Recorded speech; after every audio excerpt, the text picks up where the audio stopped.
পনিরের এই রেসিপিটা না দেখতেও যেমন সুন্দর, খেতেও খুব সুন্দর। তো এটা না খুব অল্প সময়ের মধ্যে রান্না হয়ে যায়। এটা খুব টেস্টি খেতে। এই রান্নাটা আপনিও রান্না করুন এবং আপনিও খান, বাড়ির আপনার প্রিয়জনদেরও এই রান্নাটা করে আপনি খাওয়ান। এটা খুব টেস্টফুল হয়, দেখতেও যেমন সুন্দর, খেতেও তেমন সুন্দর। আর সবথেকে বড় কথা, এটা খুব অল্প সময়ের মধ্যে রান্না হয়ে যায়। তো এখানে আমি 300 গ্রাম পনির নিয়েছি, চৌকো চৌকো করে কেটে নিয়েছি পনিরগুলোকে। এবার আমি পনিরের জন্য একটা মশলা বানিয়ে নিচ্ছি। এখানে আমি হাফ চামচ লঙ্কা গুঁড়ো, হাফ চামচ জিরে গুঁড়ো, হাফ চামচ ধনে গুঁড়ো আর লবণ দিয়ে আমি গরম জল দিয়ে এটাকে আমি ভিজিয়ে রেখে দিচ্ছি। গরম জল দিয়ে রেখে দিলে না এর মশলাগুলো ফুলে নরম হয়ে যাবে। আর একটা বাটা মশলা করে নেব, তার জন্য নিচ্ছি 1 চামচ চালমগজ, বেশ খানিকটা ভাঙা কাজু নিয়েছি, 1 চামচ কাসুরি মেথি আর কয়েকটা এলাচ, লবঙ্গ, দারচিনি মিলিয়ে নিয়ে এটাকে আমি একটা জল দিয়ে পেস্ট বানিয়ে রেখে দিচ্ছি। প্রথমে আমি কড়াইটা না গরম বসিয়ে দিয়েছি, দিয়ে এর মধ্যে আমি দিয়ে দিচ্ছি সাদা তেল। দিয়ে তেল গরম হয়ে গেছে, এবার কেটে রেখে দেওয়া পনিরগুলো দিয়ে আমি ভেজে নিচ্ছি।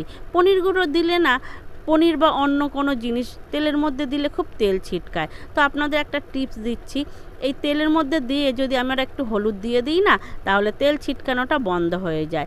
আর ভাজার গায়ে খুব তাড়াতাড়ি দাগ ধরে যায়, ভাজা দাগ, দেখতেও ভালো লাগে। তো আমি একটু হলুদ দিয়ে পনিরগুলোকে খুব ভালো করে এপিট ওপিট নাড়িয়ে ভেজে নিচ্ছি। আমি কিন্তু খুব লাল করে ভাজবো না, শুধু এক পিঠেই হালকা লাল দাগ ধরাবো দেখতে ভালো লাগার জন্য। তো পনিরগুলোকে খুব নাড়িয়ে ভালো করে আমি ভেজে নিয়েছি, সির্ফ এক পিঠে আমি একটু ভাজা দাগ ধরিয়েছি। তো পনিরগুলো সব ভাজা হয়ে গেছে, আমি পনিরগুলোকে না সব তুলে নিচ্ছি। এবার এই তেলের মধ্যেই আমি দিয়ে দেব ফোড়ন। এটার মধ্যে আমি দেব এলাচ, লবঙ্গ, দারচিনি ফোড়ন দিচ্ছি প্রথমেই, আর দেব 2টো শুকনো লঙ্কা। তো ফোড়ন হয়ে গেছে, এর মধ্যে প্রথমেই কাজু চালমগজ বাটাটা দিয়ে আমি নাড়িয়ে নিচ্ছি। তো কাজু চালমগজ এটা না খুব নিচে আটকে যাওয়ার সম্ভাবনা থাকে, এই সময় গ্যাসের ফ্লেমটা লোতে রাখবেন। 1 চামচ টক দই দিচ্ছি, দিয়ে ভালো করে নাড়িয়ে নিচ্ছি। তো কাজু চালমগজ টক দই না এগুলো কড়াইয়ের নিচে আটকে যায় সম্ভাবনা থাকে, সেই জন্য না অনবরত নাড়তে থাকবেন।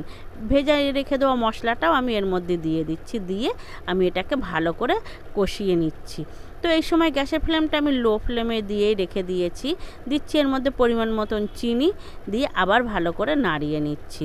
তো এর মধ্যে তো আমার আদা, রসুন, পেঁয়াজ, লঙ্কা কিছুই যায়নি, সে অর্থে খুব বেশি ড্রাই করে আমি কষাবো না। এর মধ্যে দিয়ে দিচ্ছি লাল লঙ্কার গুঁড়ো। তো তেল ছেড়ে আসলেই আমার কষানো হয়ে যাবে।